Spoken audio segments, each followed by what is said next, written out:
Hay heridas que no sangran, ¿cierto? Cicatrices que no se ven en la piel, pero que duelen igual, o a veces, incluso más que un golpe.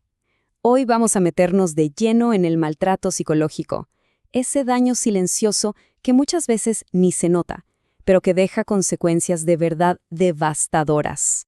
Por lo general, cuando pensamos en violencia, nos imaginamos un moretón, un rasguño, algo que se pueda ver. Pero, ¿qué pasa cuando el abuso no deja ni un solo rastro en el cuerpo? Esta pregunta es fundamental, porque nos obliga a ver más allá de lo obvio y entender que el sufrimiento no siempre es físico.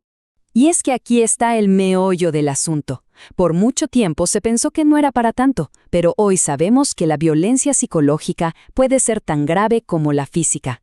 El gran problema es que, como no hay un moretón que mostrar, un impacto social visible, la misma víctima a menudo le resta importancia y por ende tarda muchísimo más en pedir ayuda. Bien, vamos a desglosar esto. ¿De qué hablamos exactamente cuando decimos violencia psicológica? No es una pelea y ya. Es un proceso, muchas veces súper sutil y difícil de cachar, que va desgastando el bienestar de una persona, como desde adentro. La definición formal es muy clara. Hablamos de cualquier acto, o incluso omisión, que le pega directo a la estabilidad mental de alguien. El objetivo final, sea a propósito o no, es hacer pedazos la autoestima, aislar a la persona y, al final, hundirla en una depresión profunda. A ver, ¿y cómo se ve esto en el día a día? Porque no son solo gritos, ¿eh? Hablamos de la indiferencia, de ignorar por completo las necesidades de la otra persona, de esos celos enfermizos, del control sobre la ropa o el dinero, o de esa jugada clásica de culpar a la víctima por el propio enojo del agresor. Son como pequeñas bombas que, una tras otra, tienen un poder destructivo brutal. Y dentro de estas tácticas hay una que es especialmente retorcida, el famoso gaslighting. Esto es básicamente hacer que alguien dude de su propia realidad, de su memoria, hasta de su cordura. Frases como "estás exagerando" o "eso nunca pasó, te lo estás inventando", son sus armas. El resultado, una persona totalmente confundida, ansiosa, que ya no confía ni en su propio juicio. Ok, ya vimos las armas. Ahora hablemos del daño que causan. ¿Qué pasa por dentro, en la mente y en el cuerpo, de una persona que vive con este tipo de abuso día tras día? Las secuelas son, de verdad, profundas y muy duraderas. Este testimonio es fuertísimo. Refleja un estado de alerta que no para nunca. Imaginen eso. El hogar, que se supone que es un lugar seguro, se convierte en un campo de batalla donde cualquier movimiento en falso puede hacer que todo explote. Eso no es vivir, es sobrevivir. Bueno, en términos clínicos, a ese estado de miedo continuo se le llama ansiedad e hipervigilancia.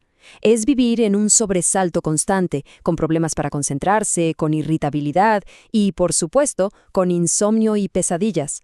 El cuerpo y la mente simplemente no pueden descansar porque sienten que la amenaza está ahí todo el tiempo.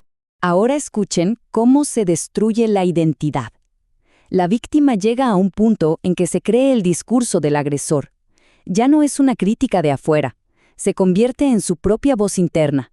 La han devaluado tanto y por tanto tiempo que la persona termina por creer que de verdad no vale nada. Y esto, claro, es una autopista directa a la depresión. Cuando una persona intenta cambiar las cosas una y otra vez y siempre falla, aparecen la culpa y el sentimiento de fracaso. Se siente responsable del abuso y, con el tiempo, llega la apatía, la impotencia, una desesperanza tan profunda que ya ni siquiera le permite buscar una salida. Y la gravedad de todo esto se ve en cifras que son simplemente devastadoras. 1/3 de las víctimas, 1 de cada 3, ha pensado seriamente en suicidarse. Y lo que es peor, un 14% lo ha intentado. O sea, no estamos hablando de un mal momento, estamos hablando de una crisis de salud pública con consecuencias fatales. De hecho, todo este paquete de síntomas, la ansiedad, la depresión, los recuerdos que invaden la mente, termina siendo en más de la mitad de los casos un diagnóstico de trastorno de estrés postraumático crónico. La gravedad de este cuadro es comparable a la que sufren víctimas de guerra o de otros crímenes violentos. Así de fuerte. Con todo esto sobre la mesa, seguro surge la pregunta del millón. Bueno, ¿y por qué no simplemente se van?